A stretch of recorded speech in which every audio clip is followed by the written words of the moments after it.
ओडिशा रे जो नुआ सरकार आसीची को मंत्री केतेबेले कौन कहूँ से माने जानी नांती तांकर गोटे हाथ कौन कहूँ आर हाथ जानू नहीं कि गोटे हाथ कौन करुच्ची आर हाथ जानी मन इच्छा सब वक्तव्य मान दे आसुचंती।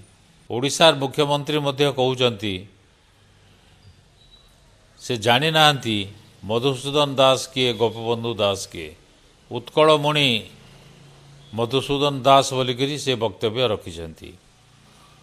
ता माने तांकु बोधे ओडिशार किंबा भारत वर्षर इतिहास जना नहीं। 2025 रे भारतर विराट परिवर्तन हबार आशा अच्छी कहीं वर्तमान जे भारत वर्षर प्रधानमंत्री अछंती तांको 75 वर्ष पूरी जीवो एवं से जने आरएसएस रो कर्मी थिले प्रचारक थिले एवं आरएसएस रो कड़ाकड़ी नियम अछि जो माने प्रचारक थिबे तांको 75 वर्ष हो गला परे परिवर्तन करा जाई थाए। एल.के. आडवाणी हला मुरली मनोहर जोशी हला से नियम अनुसार तांको बाहर कर दिया जाइथला बोली कहले चले। तांको कौनसी पदपदवी रे रखा जाय नथिला मार्गदर्शक बोलिकरी तांको खाली गोटे शब्द रे संतोष करिया पे हेइतला। तो से जदि नियम पालन करती अन्य मानकर पाखरे जो नियम प्रचलन होईची अन्य मानक पाखरे से नियम जेतेबेले लागू होईची सेटा लागू हवा कथा मोदी के ऊपर। तो मोदी सेतेबेले इस्तीफा देवा कथा एवं केंद्र रे नियम परिवर्तन हवा कथा। जदि ता न हुए ताले मोदी प्रमाणित करिवे से एकछत्रवाद उपर विश्वास करती तांको कथा पढ़ला बेलू से किसी नियम कानून मानिबा पई बाध्य नुहंती। वर्तमान रु देखा गलानी आरएसएस जे मुख्य मोहन भागवत तांकर मत एवं मोदीर मत धीरे धीरे अलगा हेबाकु दिसुची। जेतेबेले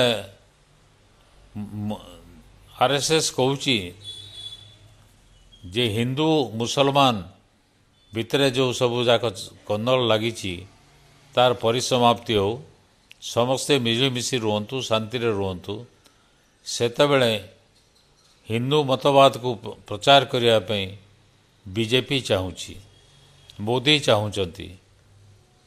तो ये जो तफात वर्तमान देखा देइछि ये की रूप नब से 2025 रे परिष्कार हो। ओडिशा कथा जदि आमे विचार करिवा ओडिशा रे जो नुआ सरकार आसीची को मंत्री केतेबेले कौन कहूँ से माने जानी नांती तांकर गोटे हाथ कौन कहूँ आर हाथ जानू नहीं कि गोटे हाथ कौन करुच्ची आर हाथ जानी नहीं मन इच्छा सब वक्तव्य मान दे आसुचंती। एवं मोदी जी पाटना रे थरे कहिथिले एवं हास्यास्पद होइथिले तक्षशिला यूनिवर्सिटी से कहिथिले बिहार रे अछि जेतेबेले कि तक्षशिला यूनिवर्सिटी पाकिस्तान रे अछि। ठीक सेमिति ओडिशार मुख्यमंत्री मध्य कहउचंती से जानी नांती मधुसूदन दास किए गोपबंधु दास के उत्कलमणि मधुसूदन दास बोलिकी से वक्तव्य रखिछंती। ता माने तांकु बोधे ओडिशार किंबा भारत वर्षर इतिहास जना नहीं।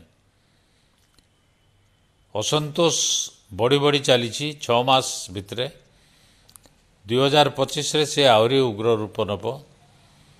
अतएव ओडिशा रे मध्य मुख्यमंत्री परिवर्तन करिवार यथेष्ट संभावना रही। एवं जो मंत्रिमंडल रे मंत्री माने अछंती निज विभाग कथा छाड़ी अन्य विभाग कथा उपरे जेतेबेले हस्तक्षेप करुचंती से मध्य को परिस्थिति सृष्टि करिवो से भविष्यत कहिवो। अतएव 2025 केंद्र पाई ओडिशा पाई बीजेपी दल पाई भल नुहे। दुई जन जेतेबेले सरकार अछंती केंद्र और राज्य रे अतएव କିଛିଟା ପରିବର୍ତ୍ତନ ନିଶ୍ଚିତ ଭାବରେ ଆଶା କରାଯାଉଛି।